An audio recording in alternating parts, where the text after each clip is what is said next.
Ya, Bapak Ibu sekalian, terima kasih atas juga undangannya. Mark, thank you very much for your invitation to be here. Ya, jadi saya diminta untuk menceritakan apa yang saat ini sedang terjadi di level kebijakan. Jadi mungkin Bapak Ibu sekalian sudah paham juga beberapa kebijakan yang barangkali sudah disampaikan oleh Menteri dalam beberapa kesempatan. Jadi mungkin saya akan mempresentasikan tiga ini ya. Jadi bagaimana potret problem birokrasi kita di Indonesia sekarang untuk mengidentifikasi masalah-masalah apa saja yang perlu kita atasi. Yang kedua mungkin potret reformasi birokrasi di Indonesia, tujuannya seperti apa ya. Dan yang ketiga saya akan bicara secara khusus 9 program akselerasi untuk percepatan reformasi birokrasi sampai dengan 2014 paling tidak mandat kita begitu. Tapi paling tidak saya sudah bisa memberikan sumbangan pemikiran bagi perubahan-perubahan yang agak lebih signifikan itu. Nah, Bapak sekalian, jadi mungkin kita sama-sama memahami ini kira-kira potret kondisi birokrasi di Indonesia pada umumnya. Pak Anwar kira-kira, Pak Anwar yang lebih tahu nih, soalnya juga lebih banyak meneliti gitu. Jadi kalau kita lihat secara organisasi terlalu gemuk juga ya. Ukuran gemuk itu sebenarnya kesesuaian antara fungsi dengan struktur, terutama di pemerintah pusat ya. Kalau kita lihat memang kita belum tahu persisnya gemuknya itu berapa, 87 kilo atau 90 kilo. Tapi kalau kita lihat dari sistem pemerintahan yang sudah terdesentralisasi, seharusnya memang ada semacam penurunan jumlah struktur di pusat. Tapi kalau kita lihat ini belum berubah, bahkan di sejumlah kementerian lembaga itu ada kecenderungan meningkat.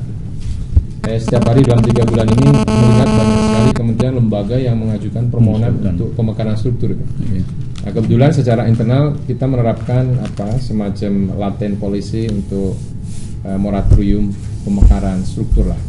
Jadi sejumlah hal yang bisa kita hentikan, kecuali itu diperintahkan langsung oleh Presiden, kita tidak setujui.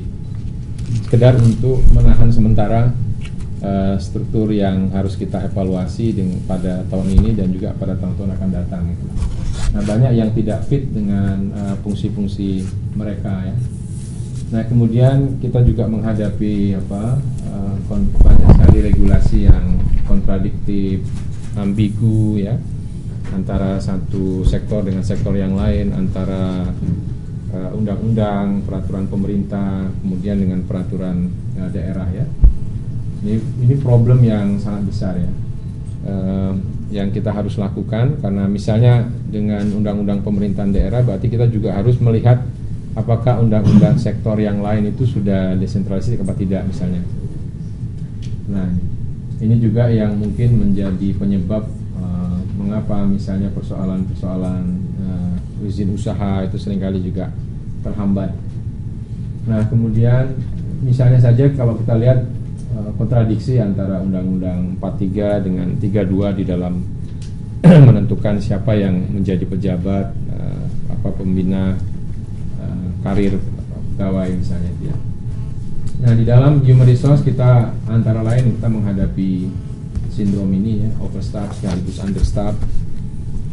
Jumlahnya banyak, tapi kalau kita cari yang qualified cenderung tidak kita temukan gitu, atau sulit menemukannya gitu.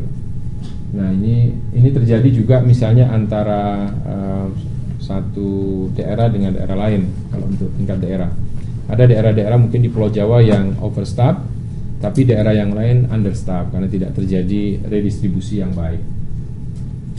Kemudian juga dalam bisnis proses kita menghadapi banyak prosedur yang tidak jelas, tidak pasti ya, sehingga menyebabkan doing bisnis kita pada tahun ini misalnya turun dibandingkan pada tahun sebelumnya gitu.